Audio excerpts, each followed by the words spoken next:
बिस्मिल्लाहिर्रहमानिर्रहीम। अस्सलाम वालेकुम। इन्फो टीवी के सामईन को एक और नई वीडियो में खुशामदीद। दोस्तों, आप सब जब से पाकिस्तान की विज़िट वीज़ा फ़ी सऊदी अरबिया के लिए कम हुई है, बहुत से हमारे दोस्त जो हैं वो विज़िट वीज़ा के लिए अप्लाई कर रहे हैं। तो बहुत से दोस्तों को प्रॉब्लम भी आ रही है कि उनका जो है वीज़ा रिजेक्ट हो रहे हैं। आज हम आपको जो है इस वीडियो में बताने वाले हैं कि कौन सी वजूहात होती हैं कि जिसकी वजह से जो है आपका जो है विज़िट वीज़ा रिजेक्ट हो सकता है। इसके लिए मोस्टली 5 कॉमन मिस्टेक्स हैं जो की जाती हैं, वो अब आपको जो है यहाँ पर गाइड करने वाले हैं। वो अगर आप मिस्टेक्स करें तो आपका जो है विज़िट वीज़ा की रिजेक्शन से बच सकते हैं। वो कौन कौन सी 5 मिस्टेक्स हैं, उस पर बात करने से पहले अगर आपने वीडियो को अभी तक लाइक नहीं किया तो सबसे पहले वीडियो को लाइक कर दीजिए और शेयर कर दीजिए, और इसके अलावा चैनल को सब्सक्राइब नहीं किया, चैनल को सब्सक्राइब करके बेल आइकन को ज़रूर प्रेस कर लीजिए। तो शुरू करते हैं, कौन सी कॉमन रीज़न्स हैं। सबसे पहले तो आपका इकामा जो है वो वैलिड होना चाहिए।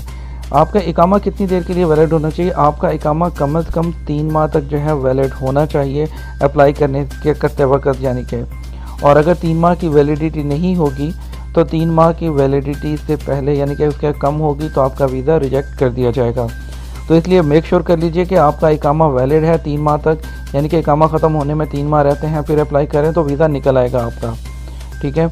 और दूसरी चीज़, कुछ इकामा प्रोफेशन, नंबर 2 पर आते हैं इकामा प्रोफेशन, यानी कि कुछ इकामा पर जो है वो वीज़ा नहीं निकलता, जैसे घरेलू ड्राइवर है उस पर जो है विज़िट वीज़ा नहीं निकलता। और इसके अलावा भी कुछ और भी जो है वो कुछ मखसूस हैं, लेकिन आजकल जो है मोस्टली महीनों पर जो है जिन पर पहले नहीं, जैसे आमिल पर नहीं निकलता था, आमिल आदि पर, लेकिन अब आमिल आदि पर भी वीज़ा निकल आता है। इस चीज़ का मैं पर्सनली विटनेस हूँ। जो है वो अप्लाई किया तो निकल आया है वीज़ा, तो इसलिए जो है उस पर अगर किसी का है तो वो ज़रूर ट्राई करें, इंशाल्लाह उनका वीज़ा निकल आएगा। लेकिन जो है जैसे साइक ख़ास हो गया, इस तरह के कुछ महीने हैं उन पर इकामा जो वो एलिजिबल नहीं है, उस पर वीज़ा नहीं निकलता। इसलिए पहले आप मेक श्योर कर लीजिए कि आपका इकामा प्रोफेशन जो है उस लिस्ट में है या नहीं है, ठीक है। और तीसरी बात, जो तीसरी सबसे बड़ी मिस्टेक की जाती है वो है एप्लीकेशन फ़िल करते वक्त। आपको बताते चलें कि जो एप्लीकेशन है वो अरेबिक में फ़िल करनी होती है, सिर्फ आपको जो नाम होता है वो इंग्लिश में लिखना होता है। इसके अलावा पूरी जो फॉर्म है वो अरेबिक में आपको फ़िल करना होता है। इसलिए जब भी आप अप्लाई करें, फ़िल करें फॉर्म, तो किसी अरेबिक पर्सन से करवाइए, ताकि आपको जो है किसी किस्म की कोई मिस्टेक उसमें मत करें। और मोस्टली केसेस पे जो है वो रिजेक्शन होती है, वो छोटी सी गलतियाँ जो हैं वो कॉमन जो है वो छोटी छोटी मिस्टेक्स होती हैं जिसकी वजह से फ़िल हो जाती हैं। जैसे कि एड्रेस फ़िल करते वक्त एड्रेस इनकम्प्लीट लिख दिया अरेबिक में, और इसके अलावा कोई भी कहीं पर भी कुछ भी किसी वर्ड की मिस्टेक कर दी, तो इसलिए जो है किसी अरेबिक पर्सन से फ़िल करवाइए इसको।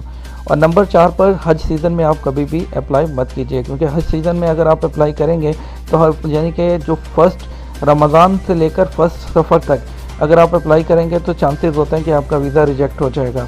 इसलिए आपने अगर अप्लाई करना है तो रमज़ान के महीने से पहले आप वीज़ा अप्लाई कर लीजिए, ठीक है। और आपको यहाँ पे बताते चले नंबर 5 पे कौन सी मिस्टेक होती है, रिलेशनशिप विद एप्लीकेंट, यानी कि आप जिसका वीज़ा अप्लाई करें उससे रिश्ता किनका आप वीज़ा फैमिली निकाल सकते हैं, अपनी माँ का, अपने बाप का, अपने ससुर का, अपनी सास का, अपने बच्चों का, अपनी बीवी का, बस आप इनका वीज़ा निकाल सकते हैं। यहाँ पे आपने बहुत से लोग देखे होंगे, कह रहा होगा मैंने सिस्टर का अप्लाई किया, भाई का अप्लाई किया, निकल आया, और उस पर कोई जो है वो ऑफिशियल नहीं है। अगर आप अप्लाई करते हैं वो निकल आता है, वेल एंड गुड, वो आपकी लक है। बट ऐसा जो है वो मेंशन नहीं है कहीं पर भी कि आप उनका वीज़ा निकाल सकते हैं, क्योंकि जो कैटेगरीज मेंशन है उसमें बस यही 4 हैं, पेरेंट्स इन लॉ, चिल्ड्रन और आपके स्पाउस, बस आप इनका जो है वीज़ा निकाल सकते हैं। अगर आप जो है मैंने आपको जो ऑप्शंस जो मैंने आपको जो चीज़ें बताई हैं, अगर आप इस पर जो है अमल करते हैं तो इंशाल्लाह आपकी जो वीज़ा जो है वो रिजेक्ट नहीं होगा। तो इंशाल्लाह होपफुली आपकी जो है वो नॉलेज में इजाफा हो गया होगा, आपको जो है वीडियो पसंद आई होगी, तो वीडियो को ज़रूर लाइक कीजिएगा और इसके अलावा इसको शेयर करना मत भूलिएगा। और इसके साथ मुझे इजाज़त दीजिए, इंशाल्लाह मिलूँगा आपके साथ एक और नई वीडियो में। तब तक अल्लाह हाफ़िज़।